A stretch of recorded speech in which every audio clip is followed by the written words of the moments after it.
Muy bien, jóvenes, quería comenzar esta parte de la práctica, o sea, de la resolución de los ejercicios, diciéndoles que la clave del texto que ustedes tienen en su separata es la alternativa B. Permite saber cuál es la causa específica de cada fenómeno. Usualmente las lecturas, jóvenes, están pensadas para los grupos de 2 horas.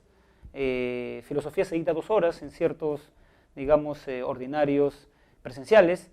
Entonces, digamos, en este ciclo virtual usualmente no vamos a poder resolver los textos. Voy a intentar, digamos, que hayan clases que sí, pero en esta clase de filosofía medieval que tiene mucho conocimiento, les estoy dando simplemente la clave, ¿no? ¿Cuál es la clave de la pregunta número 1? A ver, dice, señale los valores de verdad o falsedad acerca de los siguientes enunciados relacionados con la patrística. ¿Rechazó la existencia de un conocimiento superior a la fe? Bueno, esto es verdad, porque sobre todo el representante es ¿quién? San Agustín, y San Agustín creía o defendía creer para entender, ¿no? Entonces no hay conocimiento superior a la fe. El conocimiento filosófico sirve en tanto nos ayude a consolidar los dogmas cristianos, nunca se los contradice. Muy bien. 2. Tuvo influencia de un importante filósofo griego, Platón, eso es verdadero. Es más, les doy una clave mnemotécnica. Cuando ustedes vean patrística, concéntrense en la palabra o en la sílaba pa, porque de ahí va a salir la influencia, Platón, y va a salir el representante, Agustín. Y claro, si Platón está en la patrística, Aristóteles en la escolástica, y si Agustín está en la patrística, Tomás de Aquino es el máximo representante de la escolástica. Continuemos. 3. Sentó las bases del dogma y de la doctrina cristiana, verdadero, porque es, digamos, el primer periodo. 4. Afirmó que la salvación del hombre se obtiene por la razón, no, se obtiene por la gracia divina, así que eso es falso. 3 verdaderos y un falso. ¿Cuál es entonces la respuesta correcta? La B. Muy bien, esa es la respuesta entonces. Un ciego que se acostumbra a caminar a tientas por su casa sabe dónde están todos los objetos que necesita, es decir, sabe cómo está organizada la casa. Sin embargo, si recupera la visión tendrá mucha más información sobre todos los objetos de la casa. Análogamente, según San Agustín, la fe es entendida como, ¿cómo entiende San Agustín la fe? Esto es algo que se conoce en los manuales como la teoría de la iluminación. A ver, si les pregunto a uno de ustedes, ¿por qué vemos las cosas? O sea, ¿por qué yo puedo ver este lapicero? La mayoría suele responder, bueno, profesor, porque tiene vista. Por su vista puede mirar este lapicero. Sí, pero hay algo que falta, aparte de mi vista y el objeto, para yo percibir este lapicero. La luz. Si yo me teletransporto en estos momentos a una caverna, tengo mi vista y tengo un objeto en la mano, pero no sé qué es. ¿Por qué? Porque falta luz.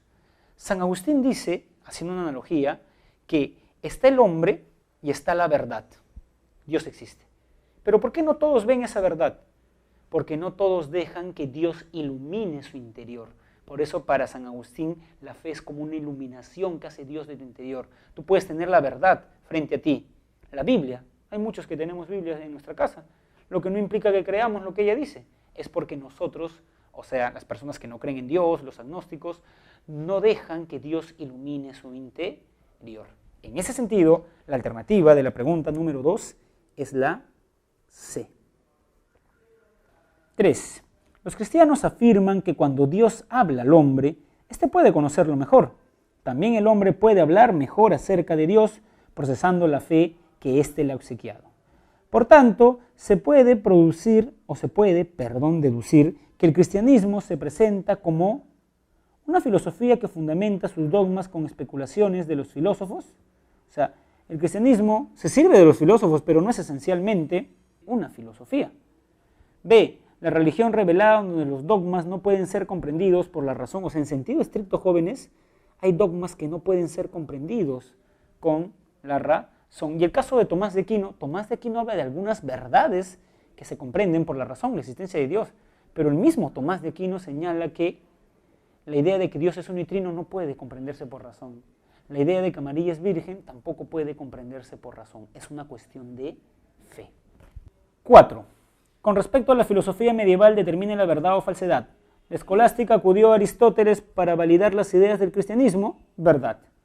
Tomás de Aquino determinó las competencias de fe y razón, claro. O sea, las dos verdades que se pueden conciliar. Los filósofos medievales rechazaron radicalmente los aportes de la razón. Eso es falso, porque la escolástica tiene como fin hacer una suerte de síntesis entre la filosofía griega y la escolástica. 4. La escolástica dio una solución definitiva a los problemas de los universales. ¿Cuál es la definición, definitiva? No, hay posturas. Realismo, recuerden. ¿Qué más? Nominalismo, Guillermo de Ockham. Y la última, que es partícipe Tomás de Aquino, realismo moderado. O sea, no hay una solución final, eso depende de cada uno. Así que es falso. Por ende, la alternativa correcta es la letra C. Sobre el problema de los universales, Tomás de Aquino adopta un realismo moderado. Entonces ya tenemos que esa es la clave, porque no hay otra clave que alterne. Pero sigamos igual. Señaló que las ideas son elaboradas por el entendimiento humano, es decir, son conceptos basados en la realidad de las cosas, siendo así reales, pero sin existencia propia e independiente, como afirma el realismo exagerado. O sea, no existe la idea de lapicero en el mundo de las ideas, existe en el mismo lapicero, en ese sentido existe. La pregunta 6, jóvenes, dice lo siguiente.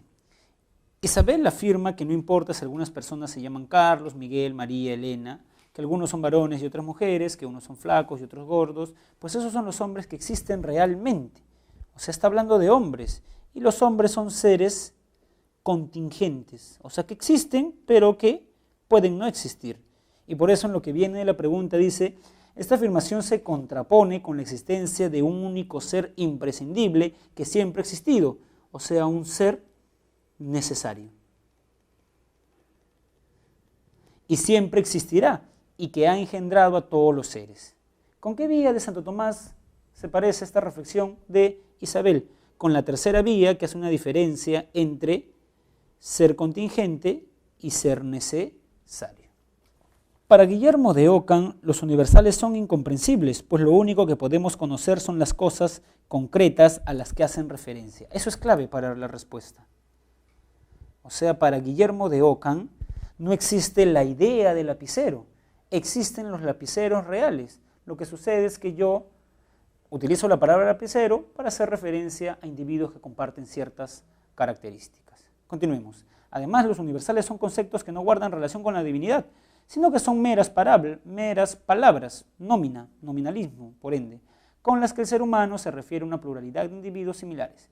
Se puede deducir que la postura nominalista, o se puede deducir de la postura nominalista de Ockham, que el universal es el concepto puesto por Dios en nuestra mente, está diciendo que no tienen que ver con la divinidad, así que no puede ser la A.